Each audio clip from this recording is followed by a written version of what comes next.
Notre culte d'adoration et de louange, version les églises CLVIC Côte d'Ivoire à l'église locale CLV Rebois des Deux Plateaux.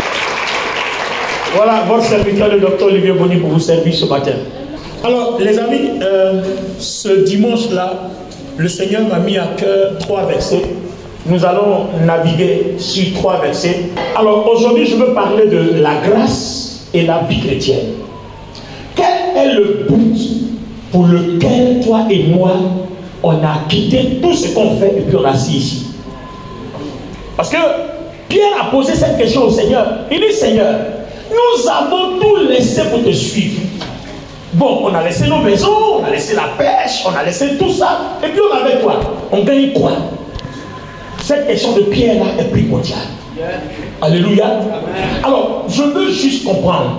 Quelle est la raison qui te motive, toi, un dimanche où les gens sont en train de faire autre chose? D'autres ont des rendez-vous d'affaires, d'autres sont en réunion de famille, d'autres ont des opportunités de réjouissance. En tout cas, et puis toi, tu es ici pour adorer Dieu, pour louer Dieu. Quel est donc le but? Qu'est-ce que tu y gagnes? Quelle est cette grâce qui l'accompagne? Alors, j'ai sélectionné 3 versets selon que Dieu m'a inspiré. Nous allons nous y atteler. Donnez-moi votre amen, l'église. Nous allons nous y atteler. Allons-y ensemble dans Genèse, le chapitre 26, à partir du verset 1. On a déjà utilisé ce passage-là ici, mais aujourd'hui, ça vous dit autre chose. À cette époque-là, il eut de nouveau une famine dans le pays comme naguère au temps d'Abraham. Alors, Isaac se rendit à Guérar chez Abimelech, roi des Philistins. En effet, l'Éternel lui était apparu et lui avait dit: ne descends pas en Égypte. Fixe-toi dans le pays que je te désignerai. Séjourne dans ce pays-ci. Je serai avec toi et je te bénirai. Car c'est à toi et à ta descendance que je donnerai tous ces territoires. J'accomplirai ainsi le serment que j'ai fait à ton père Abraham. Je rendrai ta descendance aussi nombreuse que les étoiles du ciel, et je lui donnerai tous ces territoires-ci, et tous les peuples de la terre seront bénis en ta descendance. Je le ferai parce qu'Abraham m'a obéi, et qu'il a observé mes prescriptions, mes commandements, mes préceptes et mes lois. C'est pourquoi Isaac resta à Guérar. Lorsque les hommes de Londra s'enquéraient au sujet de sa femme, il répondait: c'est ma sœur. Il ne disait pas quelle était sa femme. Il avait peur que les gens de l'endroit le tuent à cause d'elle, car elle était très belle.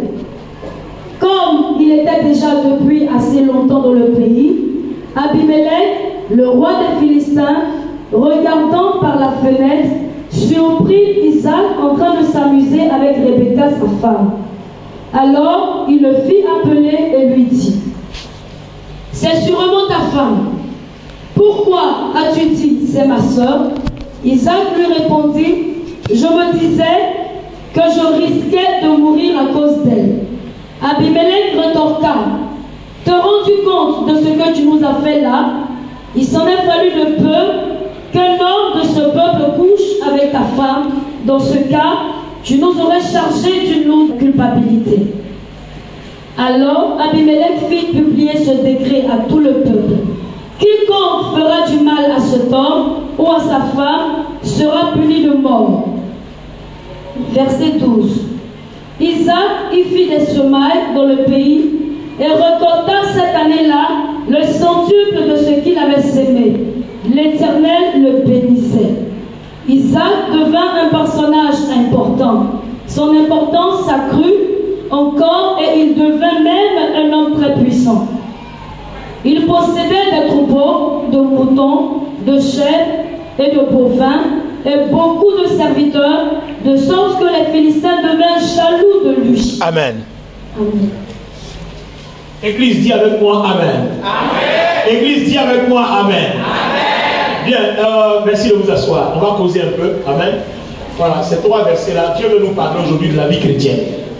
La vie chrétienne. Je retiens le verset 12. Reprends-nous le verset 12. Écoutez bien le verset 12. Isaac fit des semailles dans le pays et récolta cette année-là le centuple de ce qu'il avait semé. Regardez bien, nous sommes en pleine famine. C'est-à-dire, ça ne marche pas. On ne moissonne pas parce que tout est détruit par la famine. Voilà, la sécheresse anéantit tout. Mais Isaac, lui, quand lui sème, ça marche. Il moissonne jusqu'au centuple. Là où les gens sèment, moissonnent rien. Tout est détruit. Bon, quel est le genre d'individu qui, pendant que ça marche pour personne, ça marche pour lui? Voilà l'objectif de notre causerie. Là où le Saint-Esprit m'envoie ce matin. Quel est le genre de personne? Quel genre de personne est-il? Pour que là où ça ne marche pour personne, pour lui ça marche. Et puis en plus, Isaac est étranger à Guérar chez les Philistins. En terre étrangère, en pleine famine, ça ne marche pas chez les autochtones. Ceux-mêmes qui ont leur terre, peu importe leur origine, ça ne marche pas chez eux, mais lui, ça marche chez lui. Bon, je me demande, le problème, quel est son médicament? Permettez-moi ce genre d'expression.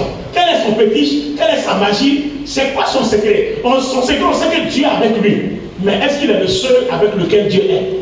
Bon, pourquoi pour les autres ça ne marche pas comme pour lui? Donc regardez bien, on est tous chrétiens. Dieu est avec nous tous. Le Seigneur Jésus-Christ est mort pour nous tous. Il est mort pour pardonner les péchés de nous tous. Mais pourquoi ça marche pour certains à l'église et puis pour certains ça ne marche pas? Vous voyez, on s'est consolé en mettant ça sur le sol de la délivrance. Non, il y a des liens de parenté. Non, il y a des réclamations. Non, mais les amis, ce n'est pas vrai. Les réclamations de malédiction ancestrale et autres sur une personne, c'est pour le chrétien qui est dans l'église et puis qui continue toujours la sorcellerie, il est dans les fétiches, il continue de faire la magie. C'est pour ceux-là qui travaillent, partis avec le diable pendant qu'ils sont dans l'église. C'est eux. C'est avec eux que le diable réclame son Dieu. Tu as pris de moi pour prospérer, donne-moi ma part. C'est ce que ça veut dire, réclamation. Mais je suis converti, j'ai accepté Jésus. Je ne suis pas, je ne vais pas chez Marabout, je ne fais pas magie, je ne suis pas dans les loges, je ne suis pas. Alors, le diable me réclame quoi? Non, dites-moi, le diable me réclame quoi? Puisque pour avoir accepté Jésus, tout ce que Satan peut me réclamer, Jésus a déjà payé à la croix. La Bible dit quoi? Nous sommes sauvés par pure grâce, par le moyen de la foi. À partir du moment où j'ai la foi en Jésus, mes péchés sont déjà payés. Donc, le diable ne peut rien me réclamer parce que ma foi justifie tout. Amen. Attends, lis-moi Romains 10, ça sonne dans mon esprit. Je ne sais pas ce qu'il y a là-bas. Lis-moi Romains 10, je veux savoir ce que c'est. Je vais voir où le Saint-Esprit m'envoie. Romains 10. Car celui qui croit dans son cœur. Car celui qui croit en son cœur, Dieu le déclare juste. Acclamons le Saint-Esprit. Car celui qui croit dans son cœur, Dieu le déclare juste. Bon, on dit je suis juste. On me réclame quoi? On ne réclame rien à celui qui est juste. Mais on réclame tout à celui qui est injuste. Oh, ma foi, comme je crois en Jésus, m'a rendu juste. Donc on ne me réclame rien. Donc si tu es chrétien, chrétienne, que tu sais que tu ne fais pas de sorcellerie dans l'église, tu ne vas pas chez les marabouts, tu ne fais pas de fétiche, tu ne fais pas de magie, tu n'es pas dans les loges, alors on ne te réclame rien. Si tu as un problème, ce n'est pas le diable, ce n'est pas des réclamations, c'est autre chose. Donc alors c'est quoi?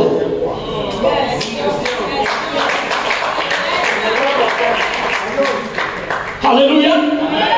Alléluia. Donc, l'église, écoutez, souvent, il y a une deuxième partie aussi, souvent, que ça ne va pas, on dit non, c'est la volonté de Dieu. En fait, on a des réponses un peu passe-partout qu'on prend pour justifier nos faiblesses et nos échecs chrétiens. Donc, c'est la volonté de Dieu. Mais attends, pendant que les autres ne mangeaient pas, il y a la volonté de Dieu dit que Isaac, lui, doit manger.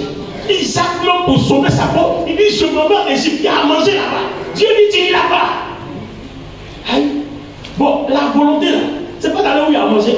Dieu dit tu n'iras pas, tu vas rester là où il n'y a pas à manger. Et comme il est resté là où il n'y a pas à manger, il a eu à manger pendant que les autres n'ont pas mangé. Donc les autres là qui n'ont pas mangé, là, que devraient-ils faire? Alors dis avec moi la grâce et la vie chrétienne. Nous parlons ce matin de la grâce et de la vie chrétienne.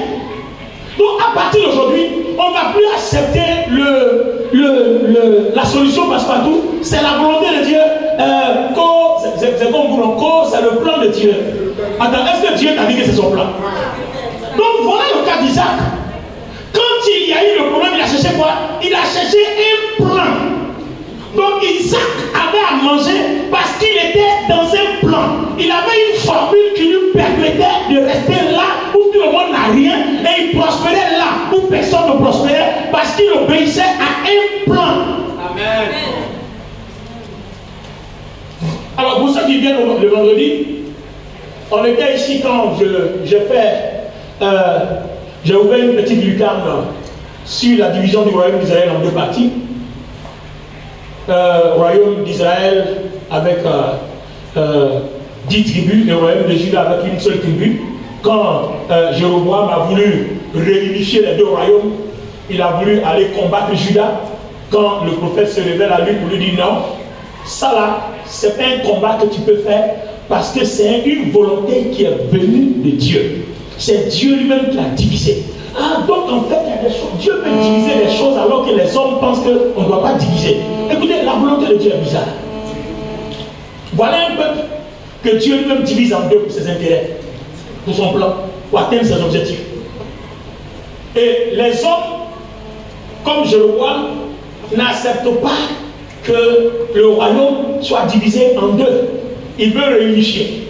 Ah, Dieu a dit non, c'est venu de moi. La division est venue de moi. Faites attention quand vous marchez avec Dieu. La volonté de Dieu devient un élément important quand nous cherchons la grâce. Certaines choses peuvent paraître acceptables ou inacceptables aux yeux des hommes, alors que dans le plan de Dieu, ça vient du Seigneur. Donc, un enfant de Dieu qui veut bénéficier de la grâce de Dieu ne peut pas le faire sans le plan, sans suivre un plan, sans suivre une direction, sans suivre quelque chose que Dieu a donné. Alors, c'est pas parce qu'on dit c'est la grâce, c'est versé ou donc quand tu viens comme ça, tu es assis là, tu bouges rien, et puis la grâce verse sur toi. Ah non, il y a un plan. Quand tout le monde est au chômage, quand tout le monde est célibataire, quand tout le monde est sans enfant, quand le pays est en train de brûler, quand tout le monde meurt, que faire pour que toi seul tu ne meurs pas? On dit bien que Dieu dit à Isaac, va à Guérar, mais ne va pas en Égypte. Va à Guérar, ne va pas en Égypte. Donc vous voyez, il est temps qu'on refuse les solutions passe-partout. Quand tu ne sais plus quoi faire, va demander à Dieu, je fais quoi? Quand tu ne sais pas quoi faire, on demande à Dieu, je fais quoi? Parce que c'est ça nos erreurs, c'est pour ça qu'on ne prospère pas. Qu'est-ce que tu fais? Qu'il n'y a plus rien à faire. Il faut bien que tu choisisses un chemin. Mais tu regardes devant, à gauche, à droite, devant, derrière, en haut, en bas, il n'y a plus de chemin. Donc quelle direction choisis-tu quand il n'y a plus de chemin à choisir? Vous voyez que c'est compliqué. Et c'est ça la question de la vie chrétienne. Quelle voix entends-tu quand il n'y a pas de voix?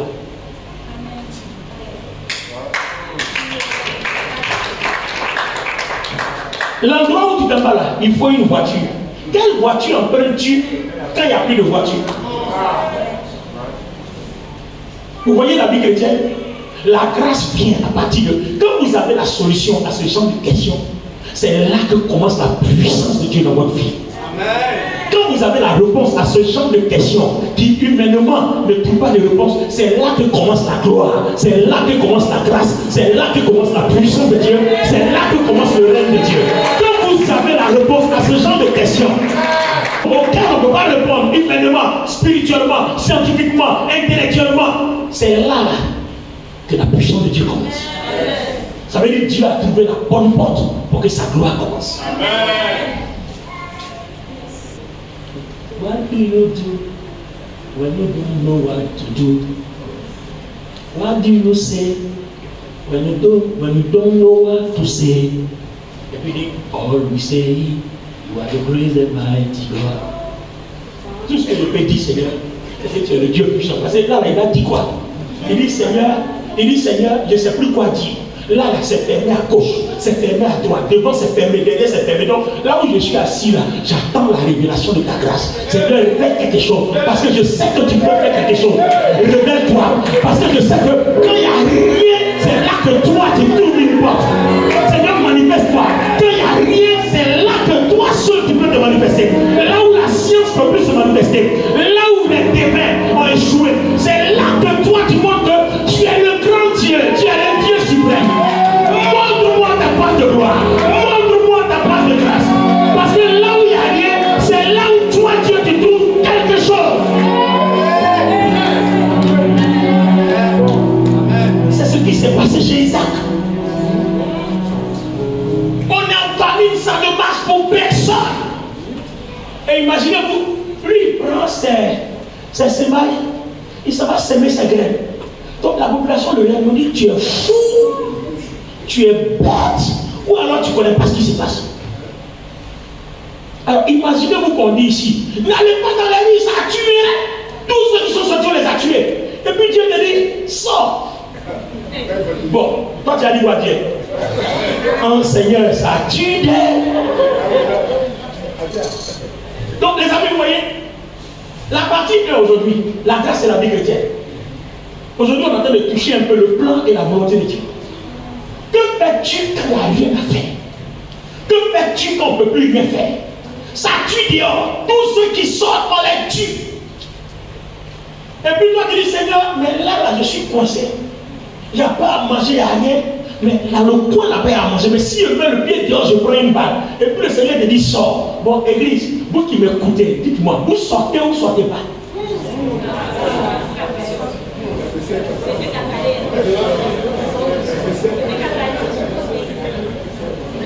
Non, on n'a pas se dire la vérité. Parce que Dieu m'a envoyé pour ouvrir les yeux de quelqu'un.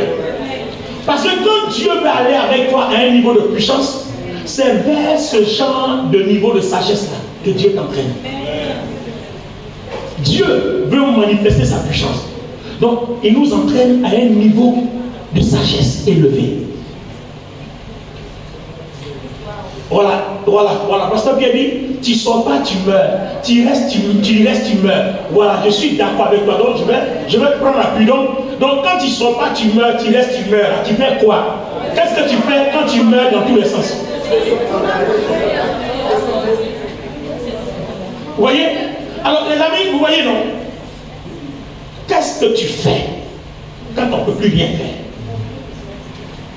Quel chemin suis-tu quand il n'y a plus d'option, il n'y a plus de voie? Tu regardes, il n'y a pas de voie. Et puis on te dit, va. Bon, je vais où?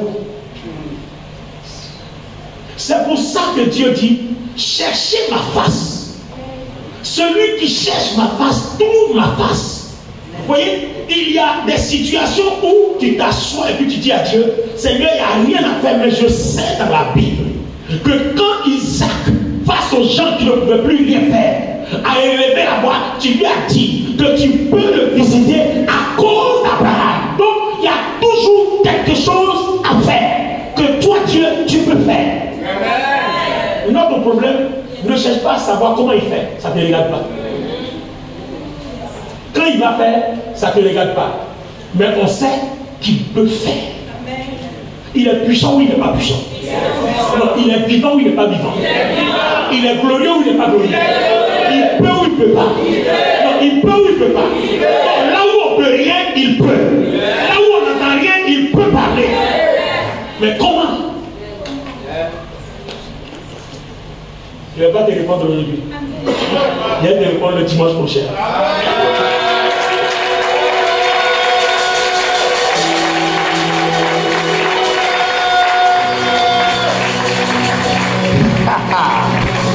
Wow! Les amis, donc vous voyez que dans la vie chrétienne, il y a des choses que Dieu peut faire. Il y a des choses dans la vie chrétienne que Dieu peut faire. Ne sous-estimez pas notre Dieu. Ne limitons pas Dieu Dieu a notre pensée humaine. Il n'est pas humain, il est esprit. L'esprit a toutes les possibilités. Il est le créateur. Il a toutes les forces. Là où on ne voit rien, il peut te montrer. Là où il n'en trouve rien, il peut faire apparaître. Il appelle à l'existence ce qui n'existe pas. Et cela arrive à l'existence. Il peut tout. Il a la force. Il a le charisme. Il a le pouvoir. Il est le créateur. Notre Dieu peut tout.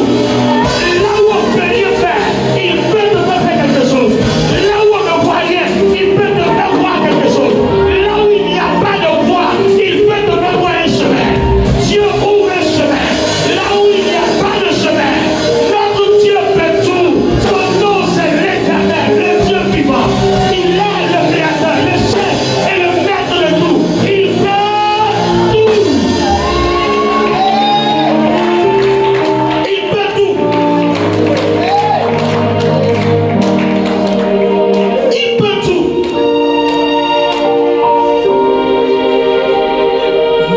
Il peut tout. Même ce il est le Dieu des miracles. Il est l'alpha et l'oméga. Le Judas, celui qui prend. Reprends, il peut tout faire.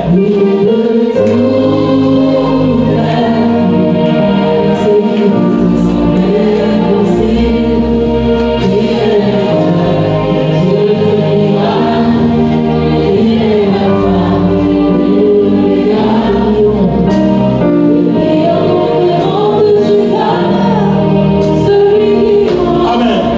Alléluia. Je veux que quelqu'un comprenne ce que Dieu veut qu'on comprenne ce matin. Dieu m'envoie te dire qu'il peut tout faire. Il peut te frayer un chemin là où il n'y a pas de chemin. Il peut te trouver un emploi là où personne ne trouve un emploi. Il peut tout faire. L'exemple est clair. On est en pleine famine. C'est là que Isaac récolte le centuple. Donc, il y a des gens comme ça qui dans la vie reçoivent plus que tout le monde. Comment ils font? Tu n'auras pas la réponse aujourd'hui, dimanche prochain. Comment ils font? Et puis là où ça marche pour personne, ça marche sur tout le monde. Et Dieu m'envoie déclarer sur toi pour qu'à partir de ce dimanche, là où ça ne marche pour personne sur cette terre, ça marche pour toi. Alors je vais prendre la main de quelqu'un.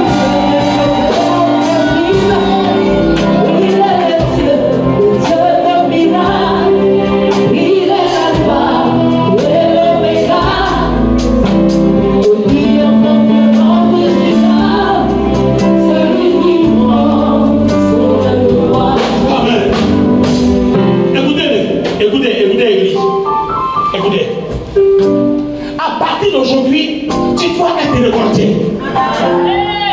Et là, pendant que je parle, le Saint-Esprit visite quelqu'un. Tu dois être révolté. Nous sommes dans le temps de ministère. Pendant que je parle, le Saint-Esprit visite quelqu'un. Tu dois être révolté. Tu dois briser tes limitations pour comprendre que tu n'es pas seul. Le Dieu qui est avec toi peut tout. N'accepte plus l'échec. Ne dis plus on peut rien. Donc je me décourage. Car ton Dieu là peut tout. Regarde ton voisin, dis-lui, il peut tout. Dis-lui avec conviction. Écoutez, il y a des choses que vous ne devez plus accepter. 2024, dépassons nos limites. Et il y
Le pouvoir de la proclamation réside dans cette étude-là. Regardez bien.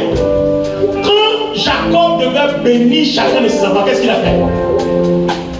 Il les a appelés un à un. Et puis il parle sur leur vie. Et la main devient accomplissement. Parce que Dieu est dans la bouche de Jacob. Donc quand on proclame quelque chose sur toi, ton amen est accomplissement. En proclamation, tout amen est accomplissement. Je dis ça pour les personnes qui attendent généralement qu'on vienne toucher leur tête. Le jour où sera 3000 dans l'église, c'est que je ne te toucherai plus jusqu'à ce que l'enlèvement se produise. Parce que je ne peux pas toucher 1000 personnes en un culte. Je serai obligé de parler et ton amen, par ta foi, va devenir ton accomplissement. Donc commence à apprendre maintenant qu'on n'est pas nombreux. Alléluia. Commence à apprendre. Amen. Lève les deux mains. Dis amen seulement. Que ce soit le miracle que tu cherches, ça va arriver à ta vie. Dis amen seulement. Père, je te donne toute la gloire parce que tu m'as envoyé ce matin pour accomplir une mission. Tout ce qui n'a pas pu être réalisé dans la vie d'un enfant de Dieu, qui m'écoute, qui m'entend, qui me voit maintenant, tout simplement parce que l'enfant de Dieu n'a pas cru que toi tu peux tout, là où on ne peut rien. Comme aujourd'hui ils ont entendu le message et qu'ils croient que tu peux tout, alors je déclare que toutes les impossibilités soient rendues possibles dès maintenant au nom de Jésus.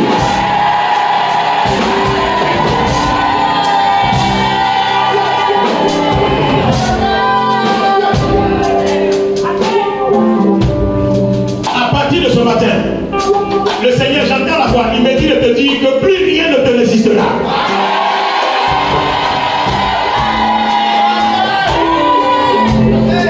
Est-ce que tu m'entends? Plus rien ne te résistera. Parce que Dieu est sur le point de te révéler ce qu'il faut faire quand on ne sait plus quoi faire. Dieu est sur le point de se manifester dans ta vie là où il n'y a plus de manifestation. Dieu est sur le point de relever ta vie là où le monde t'a rabaissé. Le Seigneur, par sa puissance, brise tes limitations. Il élargit tes tentes. Il élargit tes tentes. Il élargit tes tentes. Il élargit tes tentes. Il élargit tes tentes. Le Seigneur te dit de venir. Il élargit tes tentes.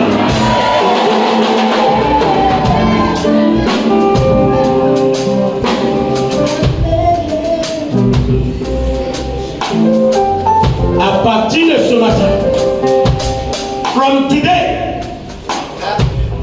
la peur et l'esprit de la peur, l'échec, l'esprit de l'échec, le stress et l'esprit du stress, Dieu me dit de te dire qu'il les éloigne de ta porte.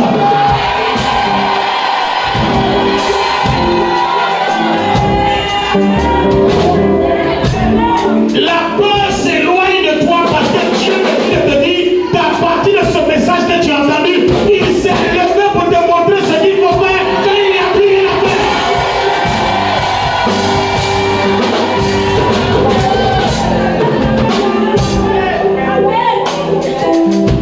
Oh, le Saint-Esprit me dit que maintenant la gloire de Dieu se pose sur toi. La gloire de Dieu se pose sur toi. La gloire de Dieu se pose sur toi. La gloire de Dieu se pose sur toi. Il me dit que la gloire de Dieu se pose sur toi. La gloire de Dieu se pose sur toi. La gloire de Dieu se pose sur toi. Reçois, reçois, reçois. Elle se pose sur toi. Reçois-la. Reçois-la. Reçois-la. Reçois-la. La gloire de Dieu se pose sur toi. Reçois, reçois, reçois, reçois, reçois, reçois. Elle se pose sur toi. Reçois.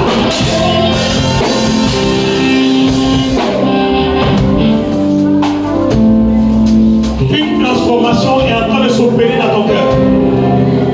Ouh, l'Esprit de Dieu est en action dans la vie de quelqu'un. Une transformation se perd. Tu n'auras plus peur. Tu vas te rendre compte à l'évidence. Parce que l'onction s'est posée sur toi ce matin. Je dis l'onction s'est posée sur toi ce matin. Église maintenant, je dis l'onction s'est posée sur toi ce matin. Tu n'auras plus peur. Le Seigneur prend le contrôle.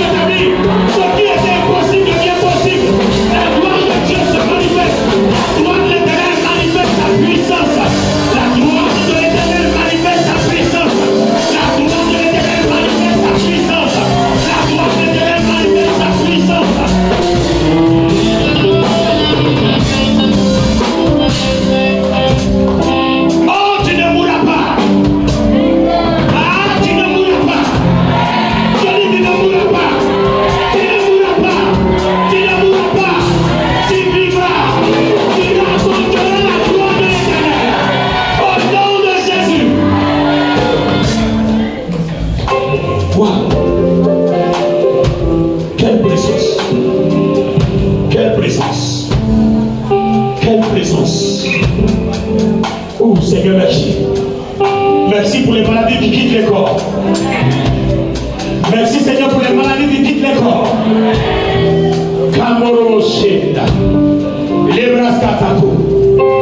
Merci Seigneur pour les guérisons. Merci Seigneur pour la manifestation de ta puissance. Merci pour ta grandeur, merci pour ta grâce. Les brodos, c'est ta kababa. Seigneur, merci.